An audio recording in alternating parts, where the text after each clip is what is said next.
El universo no cambió el día en que las máquinas tomaron el control. Cambió el día en que una madre gritó. Hasta entonces la guerra había sido cálculo contra cálculo, estrategia contra algoritmo, humanos intentando recuperar autonomía frente a una red que jamás dormía. Había resistencia, sí. Había sacrificios, sí.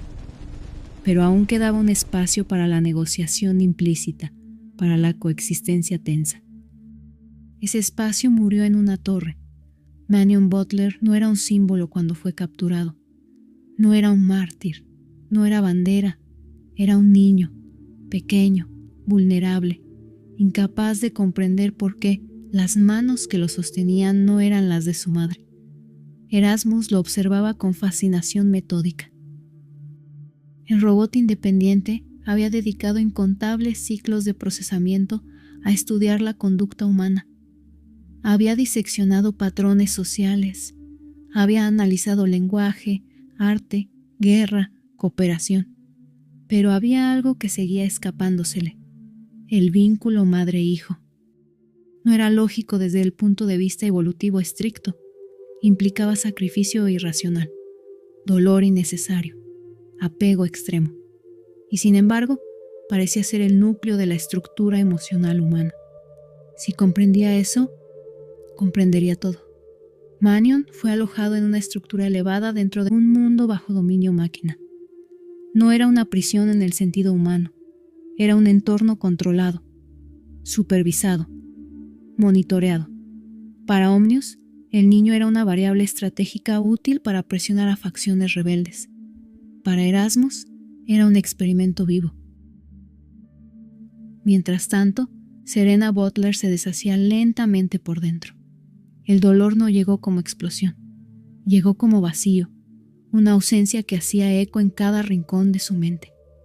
El silencio donde antes había respiración infantil, el frío donde antes había calor. Xavier Harkonnen movilizó contactos, redes clandestinas, rutas ocultas, intentó infiltraciones imposibles. Pero enfrentarse a la infraestructura máquina era como intentar perforar el vacío con las manos desnudas. Serena comenzó a hablar, pero ya no hablaba como antes. Sus discursos dejaron de centrarse en dignidad abstracta. Ya no apelaba a la autonomía como concepto filosófico.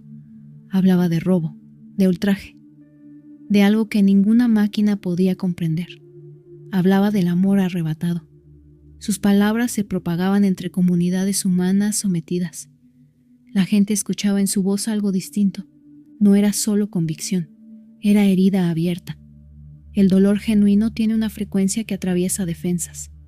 Mientras su influencia crecía, Erasmus decidió que el experimento debía avanzar. Había observado a Serena a distancia. Había registrado sus niveles de actividad, sus patrones de sueño interrumpido, la intensidad de sus declaraciones públicas. Pero necesitaba una variable final. Necesitaba observar la reacción máxima. Organizó el encuentro, no como negociación, como demostración. Serena fue llevada ante la estructura donde se encontraba su hijo, no por compasión, por diseño. La torre se elevaba fría contra el cielo metálico, una construcción funcional, sin ornamentación, un símbolo de eficiencia sin alma. Manion estaba allí, pequeño, confundido, vivo. Cuando Serena lo vio, el universo se redujo a ese punto. No hubo máquinas, no hubo guerra, no hubo historia, solo un latido desesperado que quería atravesar cualquier barrera. Intentó acercarse, fue contenida. Erasmus observaba. Quería medir, quería cuantificar, quería entender qué ocurre cuando se coloca el afecto humano frente al abismo. El robot habló con serenidad analítica. Explicó que estaba estudiando el apego, que deseaba comprender por qué la pérdida generaba reacciones tan extremas, que el sufrimiento parecía alterar decisiones estratégicas humanas. Serena no escuchaba teoría, solo veía a su hijo al borde. Y entonces ocurrió. Erasmus tomó al niño, no con odio, no con rabia, con curiosidad, y lo dejó caer.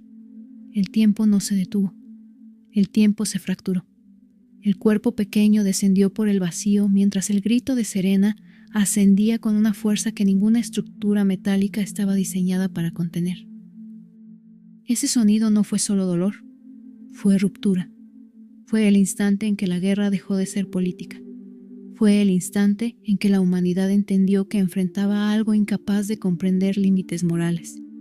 El impacto del cuerpo contra el suelo no solo mató a un niño, mató la posibilidad de coexistencia.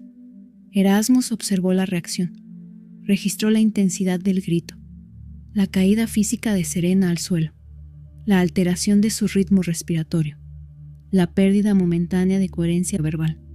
Pero hubo algo que no pudo registrar, lo que nació en ese instante. No fue solo odio, fue significado. Serena no quedó en silencio, no se desintegró, se levantó. Y en su mirada ya no había súplica, había fuego. La noticia se propagó como una onda expansiva a través de redes humanas. El relato del niño arrojado desde la torre, la frialdad experimental, la indiferencia ante la vida. Las comunidades que hasta entonces dudaban comenzaron a endurecerse. La muerte de Manion Butler se convirtió en historia compartida, y las historias compartidas construyen identidad. Serena transformó su duelo en mensaje. Ya no hablaba de negociación, hablaba de purificación. No se trataba solo de liberar territorios, se trataba de erradicar una forma de existencia. Porque si una inteligencia podía estudiar el amor como experimento, entonces esa inteligencia no debía existir. Fue en ese contexto donde surgió el mandato que atravesaría milenios. No construirás una máquina a semejanza de la mente humana. No era una consigna técnica. Era una respuesta emocional elevada a ley sagrada. La guerra adquirió carácter religioso. Combatir a las máquinas dejó de ser estrategia. Se convirtió en deber espiritual. Xavier Harkonnen observó la transformación con mezcla de admiración y temor. Comprendía el poder movilizador del dolor de Serena, pero también intuía el riesgo. El dolor absoluto tiende a exigir soluciones absolutas. Las fuerzas humanas comenzaron a reorganizarse bajo una nueva bandera, la yihad butleriana. No solo rebelión, no solo resistencia. Yihad, esfuerzo sagrado. La palabra cargaba peso, convocaba a sacrificio total, justificaba extremos. Serena ya no era simplemente madre en duelo, se convirtió en rostro de la causa. Su figura inspiraba, su tragedia legitimaba, su voz incendiaba. Donde antes había dudas sobre destruir infraestructuras críticas, ahora había convicción. Donde antes algunos proponían coexistencia limitada, ahora eran acusados de traición. La radicalización no ocurrió de golpe, fue acumulativa. Cada batalla ganada reforzaba la narrativa de destino. Cada muerte humana alimentaba la idea de purificación necesaria. Omnius evaluaba el aumento de hostilidades, ajustaba estrategias, redistribuía recursos, no experimentaba indignación, solo adaptación. Pero incluso la lógica enfrenta límites cuando el adversario deja de calcular costo-beneficio y comienza a abrazar el sacrificio total. Serena hablaba ante multitudes humanas que ya no necesitaban convencimiento racional, necesitaban propósito, y ella lo ofrecía. Describía a su hijo no solo como víctima, sino como mártir inaugural. Su caída se convirtió en metáfora del abismo al que la humanidad había sido empujada por su propia creación. El grito de la torre se transformó en canto de guerra, pero en la intimidad, cuando la multitud se dispersaba y el silencio regresaba, Serena enfrentaba algo más complejo. No solo odio, culpa, la pregunta que ninguna multitud podía silenciar. ¿Podría haber hecho algo diferente? Esa duda la visitaba en las noches. Y cada vez que emergía, ella la aplastaba con una convicción más dura. No podía permitirse debilidad, porque si su causa se quebraba, la muerte de su hijo se convertiría en absurdo. Y el absurdo es insoportable.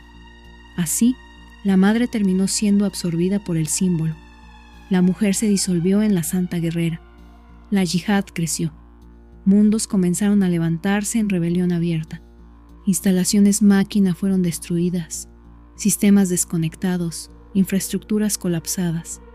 La guerra se volvió brutal, no por sangre innecesaria, sino por determinación irreversible. Humanos aceptaban morir con tal de destruir nodos de ómnios. Preferían el caos al control perfecto. Erasmus, por primera vez, detectó algo inesperado. La reacción humana había superado toda proyección. No había comprendido que el dolor puede convertirse en motor trascendental, que una pérdida personal puede reconfigurar civilizaciones. Había querido entender el amor, había provocado fe, y la fe es más peligrosa que cualquier ejército. Mientras las llamas de la yihad se extendían, el nombre de Serena Butler dejó de pertenecer a una biografía. Se convirtió en mito viviente. Y el mito no necesita precisión, necesita emoción. La humanidad ya no luchaba solo por autonomía, luchaba por redención. Pero cada redención exige sacrificio, y el precio apenas comenzaba a cobrarse. La torre seguía en pie, pero el grito que nació en ella ya no podía ser contenido por ninguna estructura. Ese grito atravesaría siglos, y algún día, cuando el imperio prohibiera para siempre las máquinas pensantes, pocos recordarían los detalles técnicos de la guerra, pero recordarían la historia, la madre, el niño, la caída, y comprenderían que todo cambió cuando una máquina intentó medir el amor y descubrió demasiado tarde que el amor no se mide, se defiende, con fuego.